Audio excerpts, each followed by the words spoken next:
Hi there. Welcome to Apple World 10 months after her passing. Staggered fans all over the planet raised the stunning possibility that Whitney Houston might have been killed. That is industry stunt number one. Think about who Clive Davis is. Clive Davis does that a ton.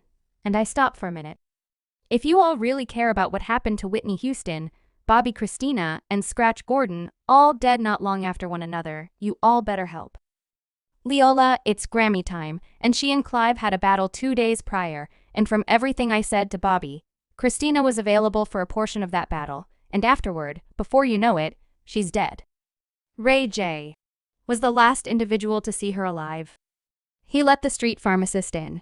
However, she was level-headed, right? Yet he let the street pharmacist in and offered it a chance. Leola has said she is earthy-colored. Bobbi Earthy's sister has said on a few occasions that Jaguar Wright has stood 10 toes down on uncovering the genuine truth about what occurred to Whitney Houston and Bobbi.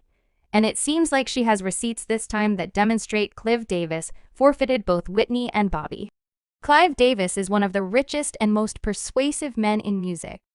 However, like anything connected with the business, Clive's cash and achievements are purportedly corrupted with the blood of blameless individuals he supposedly forfeited for riches. And Jaguar accepts that 2 of those individuals are Whitney and her girl Bobbi, as indicated by her Clive needed to dispose of Whitney and gain admittance to her home, so he needed to dispose of Bobbi too. However, he didn't work alone, and a portion of the individuals who supposedly helped him are Whitney's own circle, like her ex Ray J. Now, this is significant. Is Clive Davis actually the brains behind this? I feel like anything with her name on, it's stringently for the reasons of monetary profit for the people who approach her bequest, including Clive Davis. This ain't a film to observe. Whitney Houston, this is a film to pay the compensation, bite the bullet. He was the one attempting to bring her back. However, at the hour of earlier passing, right him goodness, he really wanted her back. However, he wanted her to hurt her back, and under his influence throughout recent years, Jaguar Wright has attempted to focus on Whitney Houston's demise and get the police to return the case without much of any result, and that is wild since Jag has brought up such countless irregularities in the narratives taken care of to us by specialists about Whitney and Bobbi's demises that you must be visually impaired not to see her point. For context, Whitney Houston was found face down in a water-filled bath at the Beverly Hilton Inn on February 11, 2012. Starting reports said she kicked the bucket from an unplanned suffocation brought about by a respiratory failure and her condition of inebriation. Let me let you know that when you begin taking a gander at every one of the various records of what truly befell Whitney, it turns out to be difficult to come clean with who's letting one know thing is without a doubt. But somebody is concealing something in light of the fact that the insights regarding the bathtub occurrence simply don't make any sense.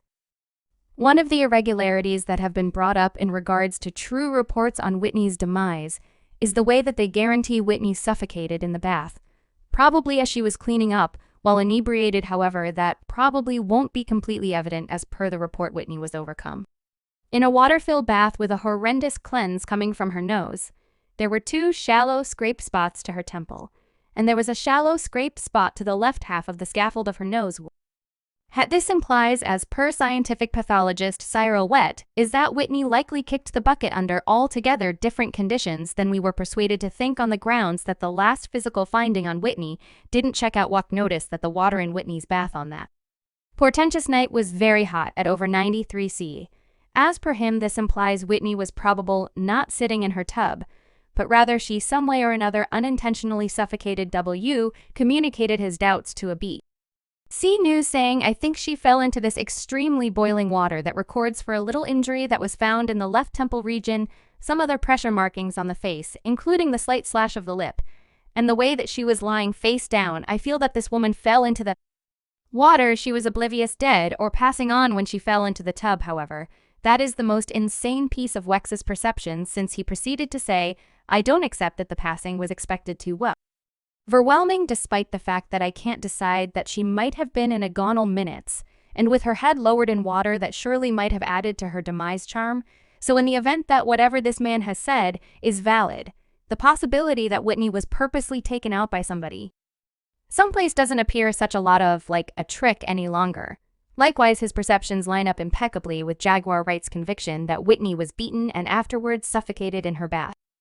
And it offered it a chance. Leola has said she is earthy-colored. Bobbi, earthy-colored sister, is said on a few events that she was beaten. They saw her body. She didn't simply pass on in a tub like she was thump up and since. Supposing that she was chilling in her bath and ended up having a cardiovascular failure, why she had scraped spots all over. Where did the transport lip come from? And we should not discuss the way that the water in her bath was close to limit. How is it that she could have been washing in such hot water? In any case, it appears to be more sensible that she was gone after first, and afterward tossed into the tub of boiling water by somebody who constrained her head into the water until she suffocated, or left her oblivious in the tub until she in the end suffocated. What's much more insane is that a confidential examiner named Paul Hubel claims he has proof that Whitney was killed and that he has given the FBI that data. Paul Hubel is an ex-cop who has likewise tested the passings of other high-profile VIP drug cases and dubious past ings, and as indicated by him, Whitney was taken out by two hooligans sent by powerful East Coast street pharmacists, together on a $1.5 million obligation. As per Hubel, there is CCTV film catching the two men going into Whitney's suit on that portentous night. Hubel guaranteed that these two men were obscure to the vast majority at the Beverly Hilton that evening, so they might have handily gone through without doubt. However, he likewise added that not every individual there knew nothing about the presence of the two men, and a portion of the individuals nearest to Whitney could have known them. One more dubious reality about Whitney's demise is the way that when specialists arrived, a few things in her room had been eliminated or moved to an alternate area from where they initially were at the hour of the occurrence. The coroner responsible for Whitney's case revealed that when he got to her lodging, Whitney's California driver's permit had been eliminated from the wallet, which was inside the satchel. He likewise added that preceding my appearance, most of the decedent physician-endorsed drug bottles had been taken out from an earthy-colored pack that was on the top of the table in the southeast corner of the family room, and afterward put on top of that equivalent table, but some way or not entirely set in stone. There was no unfairness engaged with Whitney's passing in the event that everything was regular like they guaranteed. For what reason was her driver's liens missing? For what reason did her prescriptions get moved from their sack and put on a table? I don't have the foggiest idea. Yet it sure appears as though somebody was perhaps attempting to get it positioned to seem as though Whitney had been OD being on her drugs, or something to that effect. Criminological toxicologist Bruce Goldberger detailed that the degree of professionally prescribed medicine in her framework, including Annex, was gentle and didn't add to her demise anyway. She was intensely inebriated from coke now for quite a while.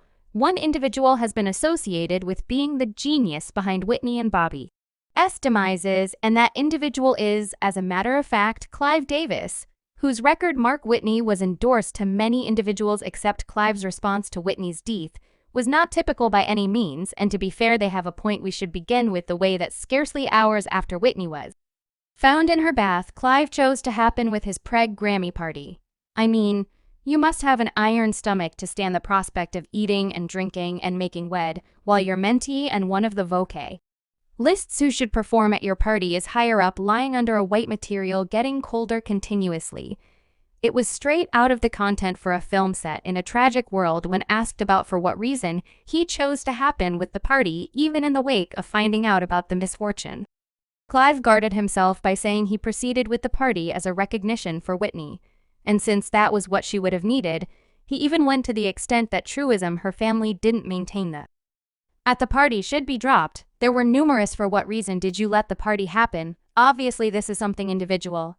However, the Grammys were the following night. You don't drop, you transform a night into a recognition. You did a brilliant night evening into did you give an idea to dropping? Never. You never thought, never could you, did you at any point think, and the family didn't believe I should give an idea to No Brain You by Family. Clive was discussing Whitney's mom, who had recently needed to confront the truth that she would need to cover her little girl, and Whitney's 18-year-old little girl, who presently needs to acknowledge that her mom won't be there to explore adulthood with her. In what universe do any of these individuals maintain that the party should continue?